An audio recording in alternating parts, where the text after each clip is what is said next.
Breaking news చూస్తున్నాం. నిన్న ఉమ్మడి కరీంనగర్ జిల్లాలో సీఎం రేవంత్ రెడ్డి అలాగే మాజీ సీఎం కేసీఆర్ మధ్య మాటల యుద్ధం జరిగింది. పరస్పర సవాళ్లు విసురుకున్నారు ఇద్దరు నాయకులు. ఇటు కేసీఆర్ను జగిత్యాలలో పాతరేసి బొంద పెడతా అంటూ ఇటు రేవంత్ రెడ్డి మాట్లాడుకొచ్చారు. కేసీఆర్ ప్రతిపక్ష హోదాను కూడా ఊడగొట్టకపోతే నా పేరు మార్చుకుంటానంటూ సీఎం రేవంత్ రెడ్డి వ్యాఖ్యానించారు.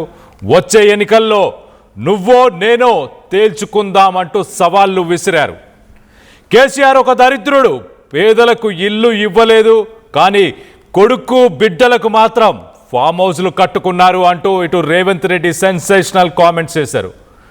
అటు రేవంత్ పైన కూడా కేసీఆర్ ఏమాత్రం తగ్గలేదు, రెచ్చిపోయారు. నువ్వు 1000 జన్మలెత్తినా కూడా నన్ను నా చావును నా కొడక నేను చావను అంటూ కూడా ఇటు కేసీఆర్ మాట్లాడారు. పొద్దున లేస్తే కేసీఆర్ చావాలని అంటారు. ఈ వెధవలు కోరుకుంటే నేను చస్తానా? కాంగ్రెస్ హయాంలో కుంభకోణాలు తప్ప అభివృద్ధే లేదు అంటూ ఇటు కేసీఆర్ సెన్సేషనల్ కామెంట్స్ చేశారు. ఓట్లకు ముందే చెప్పా, జనం ఇప్పుడు బాధపడుతున్నారు అంటూ ఇటు కేసీఆర్ వ్యాఖ్యానించారు. సో మొత్తం మీద ఒక్కసారి ముందుగా సీఎం రేవంత్ రెడ్డి కేసీఆర్ పైన ఆయన చేసిన వ్యాఖ్యలు ఒక్కసారి వినే ప్రయత్నం చేద్దాం.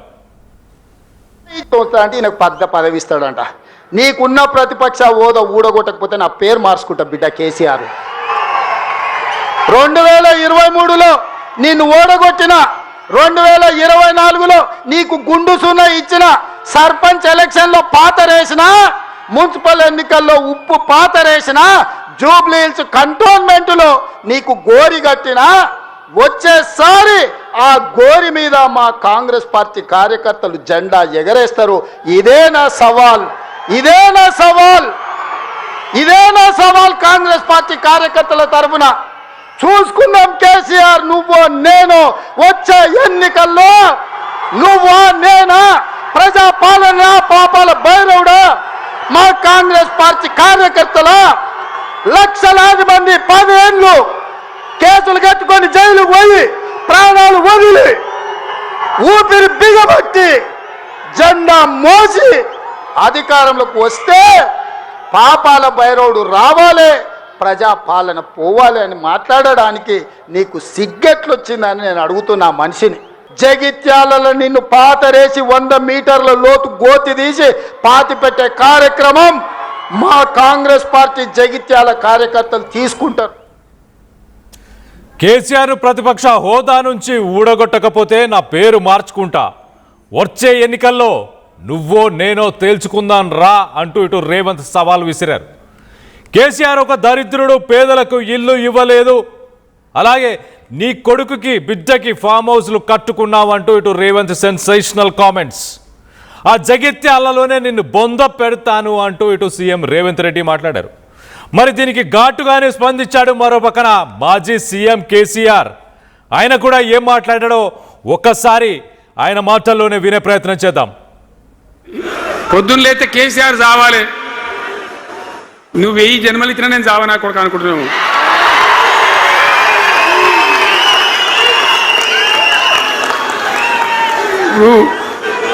ఉట్టి మీద దాచిపెట్టింది, మన ఇళ్ళలో దాతారు కదా, ఏది ఉట్టి ఉట్టి అని ఉంటుంది. ఇప్పుడు మీకు తెలుసో లేదో కానీ ఇప్పుడు ఈ మధ్యలో ఫ్రిడ్జ్లు మోపోయిన మునుపు ఉట్టి అనేది ఉంటుండే. ఎండిపోయిన చేపలోకి నీ రోజులో అవి ఉంటుంది, మరుగులు ఉంటే దాంట్లో పెడుతురు. పెళ్ళికి అందదా ఉట్టి కింద కూసుకొని శాపం పెడతా ఉంటుంది, ఈ తెగాలే పడాలి తెగాలే పడాలి. పెళ్లి శాపానికి ఉట్టి తెగుతుందా? మరి విధవారు కేసీఆర్ చావాలంటే కేసీఆర్ చస్తాడా? మీ దీవెన మీ ఆశీర్వచనం ఉంటే జీవన్ రెడ్డి గారు అన్నాడు, నాకు 75 ఏళ్ళు వచ్చినాయి. జీవన నేను చెప్తున్నా, నాకు కూడా 72 వచ్చినాయి. నీ వెనకనే నేను కూడా లైన్లోనే ఉన్నా. నేను ఒక్కటే మాట చెప్తున్నా, ఇక్కడ దరిద్రం పోయేదాకా ఇక్కడ టాప్ టు బాటం అన్ని వర్గాల ప్రజలు ఇది మా తెలంగాణ, మేము గర్వంగా బతుకుతాం, సంతోషంగా బతుకుతాం, అన్ని వర్గాల ప్రజలు తలెత్తుకొని వచ్చేదాకా మనం సేవ చేయాల్సిందే, చివరి శ్వాస దాకా కూడా చేయాల్సిందే. పొద్దున లేస్తే కేసీఆర్ చావాలని అంటారు. ఈ వెధవలు కోరుకుంటే నేను చస్తానా?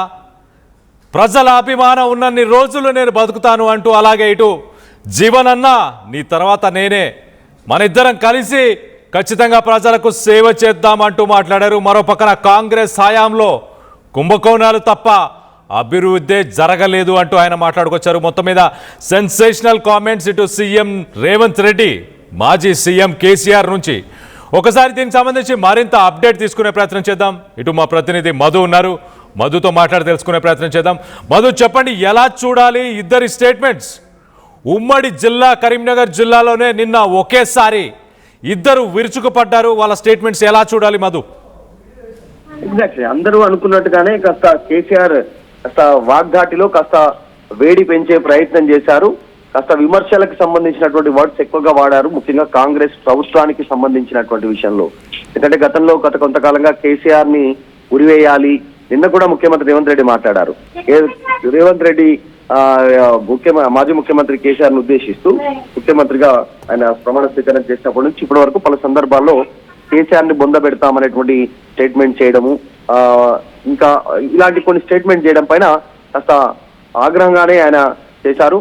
పొద్దున్న లేచినప్పటి నుంచి కేసీఆర్ చావాలని కోరుకుంటున్నారు, నా కొడక అంటూ ఆయన స్టేట్మెంట్ చేశారు. ఈ విధవులు చావాలని పదే పదే అంటే కేసీఆర్ చేస్తాడా అంటూ ఆయన కాస్త ఘాటుగానే రిప్లై ఇచ్చే ప్రయత్నం చేశాడు. ఇక్కడ దరిద్రం పోయేదాకా పనిచేస్తూనే ఉంటాను నేను, కాంగ్రెస్ హయాంలో కుంభకోణాలు తప్ప అభివృద్ధి ఏమైనా ఉందా అనేటువంటి స్టేట్మెంట్ చేశారు. ఓట్లేసే ముందు ఆలోచించడని అప్పుడే చెప్పాను, తప్పు చేశామని ప్రజలు ఇప్పుడు బాధపడతా ఉన్నారు. భూముల ధరలు అప్పుడు ఎలా ఉండేవి, ఇప్పుడు ఎలా ఉన్నాయి, కనీసం అవగాహన ఉందా ఈ ప్రభుత్వానికి అనేటువంటి స్టేట్మెంట్ చేశారు. రైతు బంధుకు రామ్ రామ్ అని చెప్పాను, ఎన్నికల సమయంలో దళిత బంధుకు జైభీమ్ అని చెప్పాను, ఇప్పుడు జరుగుతుంది అదే కదా అనేటువంటి స్టేట్మెంట్ చేశారు. మూసి వెంట గరీబోళ్ళని ఏడిపిస్తున్నారు. బీఆర్ఎస్ హయాంలోకి అధికారంలోకి రాగానే హైడ్రాని ఎత్తి చెరువులో పడేస్తామనేటువంటి స్టేట్మెంట్ చేశారు. చాలా కీలకంగా ఆయన స్టేట్మెంట్ కొనసాగింది. ఈ జీవన్ రెడ్డికి సంబంధించినటువంటి జాయినింగ్ సందర్భంగా కొన్ని అంశాలను, ఉద్యోగులు, తర్వాత పెన్షనర్స్ కి సంబంధించి, రియల్ ఎస్టేట్ కి సంబంధించి కూడా కేసీఆర్ మాట్లాడేటువంటి ప్రయత్నం చేశారు. దాంతో పాటు రేవంత్ రెడ్డి కూడా అంతే స్థాయిలో విరుచుకుపడ్డారు. ముఖ్యమంత్రి హోదాలో మాజీ ముఖ్యమంత్రి కేసీఆర్ పైన డైరెక్ట్ గా వచ్చే ఎన్నికల్లో నువ్వో నేను చూసుకుందాం రా కేసీఆర్ అంటూ సవాల్ విసిరారు. నీకు కనీసం ప్రతిపక్ష హోదా కూడా లేకుండా చేస్తా, అలా చేయకపోతే నా పేరు మార్చుకుంటా అంటూ రేవంత్ రెడ్డి సవాల్ విసిరారు నిన్న భూపాలపల్లికి సంబంధించినటువంటి జిల్లా నుంచి. సో ఆయన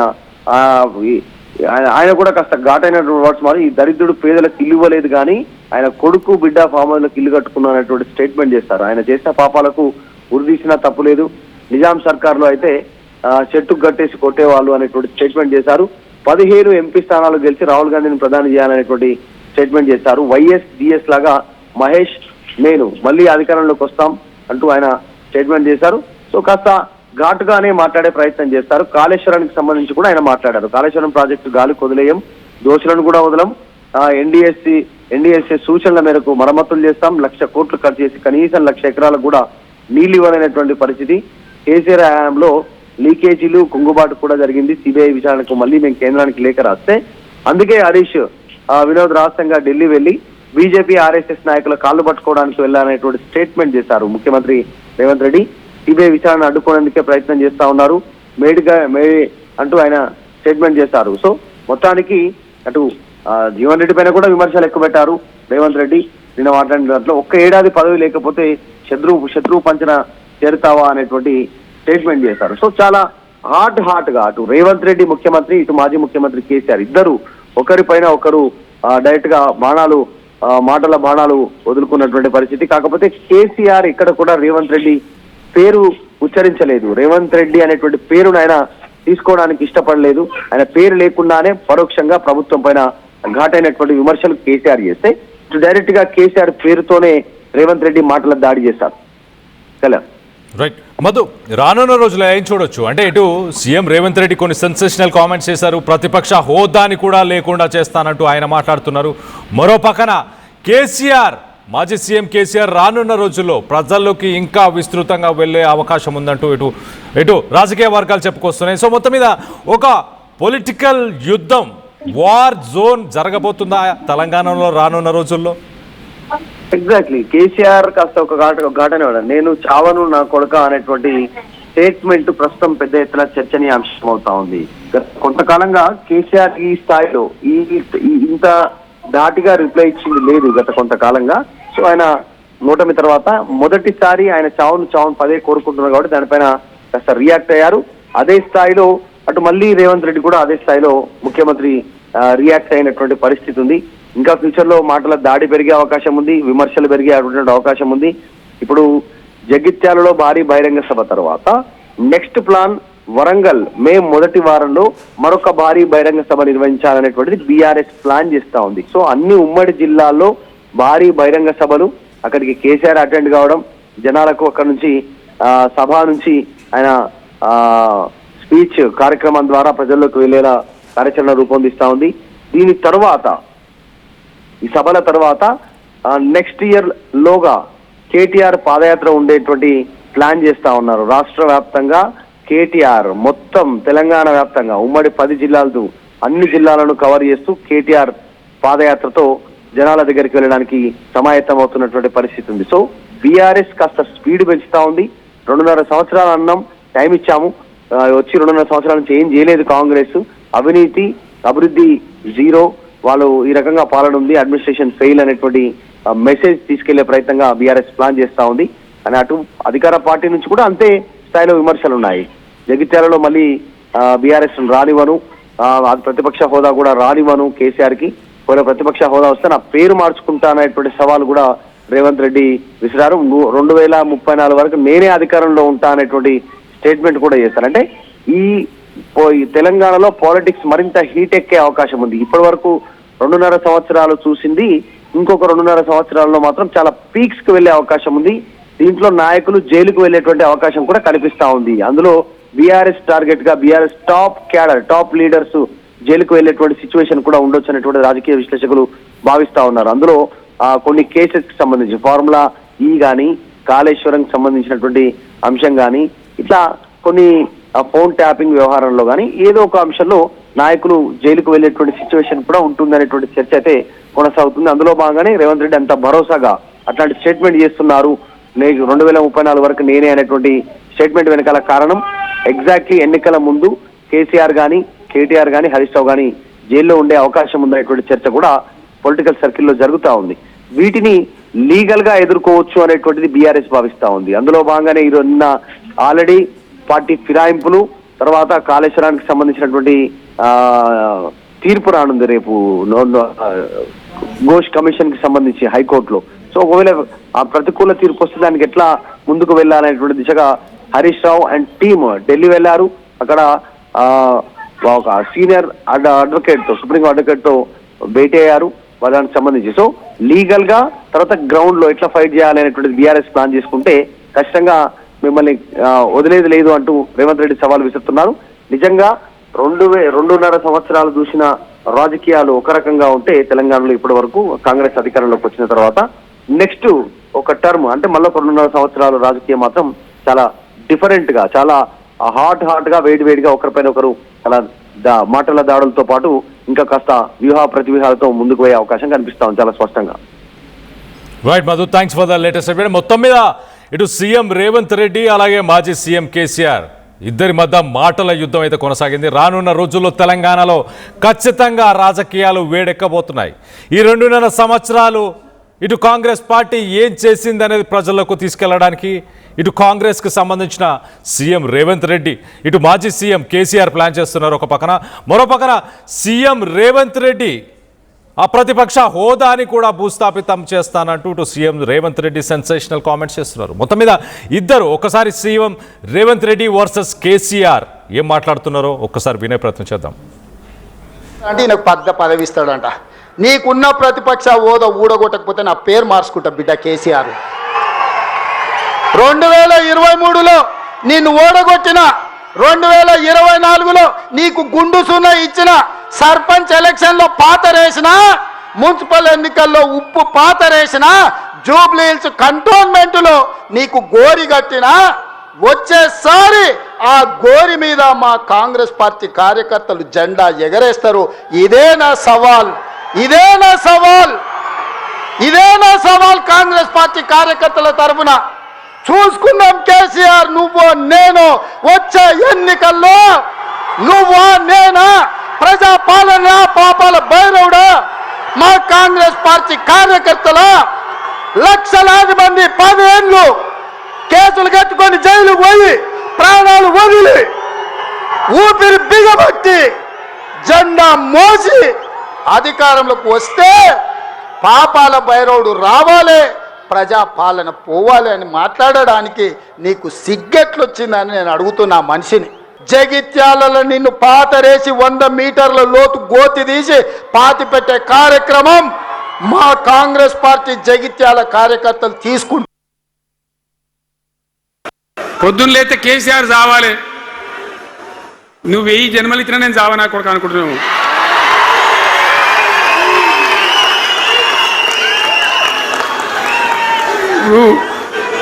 ఉట్టి మీద దాచిపెట్టింది, మన ఇళ్ళలో దాతారు కదా, ఏది ఉట్టి ఉట్టి అని ఉంటుంది. ఇప్పుడు మీకు తెలుసో లేదో కానీ ఇప్పుడు ఈ మధ్యలో ఫ్రిడ్జ్లు మోపోయిన మునుపు ఉట్టి అనేది ఉంటుండే. ఎండిపోయిన చేపలోకి నీ రొయ్యలో అవి ఉంటుంది, మరుగులు ఉంటే దానిలో పెడుతురు. పెళ్ళికి అందదా ఉట్టి కింద కూసుకొని శాపం పెడతా ఉంటుంది, ఈ తెగాలే పడాలి తెగాలే పడాలి. పెళ్లి శాపానికి ఉట్టి తెగుతుందా? మరి విధవలు కేసీఆర్ చావాలంటే కేసీఆర్ చస్తాడా? మీ దీవెన మీ ఆశీర్వచనం ఉంటే జీవన్ రెడ్డి గారు అన్నాడు, నాకు 75 ఏళ్ళు వచ్చినాయి. జీవన నేను చెప్తున్నా, నాకు కూడా 72 వచ్చినాయి. నీ వెనకనే నేను కూడా లైన్లోనే ఉన్నా. నేను ఒక్కటే మాట చెప్తున్నా, ఇక్కడ దరిద్రం పోయేదాకా, ఇక్కడ టాప్ టు బాటం అన్ని వర్గాల ప్రజలు ఇది మా తెలంగాణ, మేము గర్వంగా బతుకుతాం, సంతోషంగా బతుకుతాం, అన్ని వర్గాల ప్రజలు తలెత్తుకొని వచ్చేదాకా మనం సేవ చేయాల్సిందే, చివరి శ్వాస దాకా కూడా చేయాల్సిందే. 14 లక్షల మంది పోటీ పడిన జేఈఈ మెయిన్ 2026 ఫలితాలలో 2 విద్యార్థులకు 300కి 300 మార్కులతో ఓపెన్ కేటగిరీలో 2 ఆల్ ఇండియా ఫస్ట్ ర్యాంకులు సాధించిన దేశం మొత్తంలో ఏకైక విద్యా సంస్థ Shri చైతన్యయే. At KL, experience what it feels like to be a true engineer. KL deemed to be university.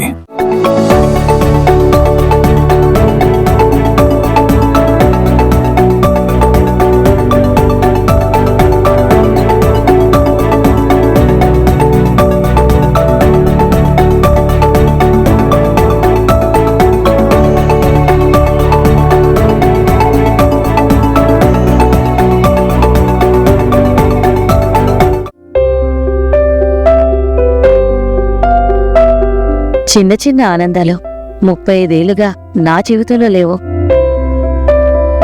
35 ఏళ్లుగా నేను డైపర్లలో బ్రతికాను. 6 సెంటీమీటర్ల ఫిస్టులా నా మూత్రాశయంలో లీకు కారణమైంది. ఎవరూ నాకు సహాయం చేయలేకపోయారు. ఏఐఎన్యూలో వైద్యులను కలిసే వరకు. అక్కడ వారు రోబోటిక్ శస్త్రచికిత్సతో నాకు పరిష్కారం ఇచ్చారు. వారు నా ఆత్మవిశ్వాసాన్ని కూడా తిరిగిచ్చారు. Precision care makes it possible. The Center for Robotic Surgery at AINU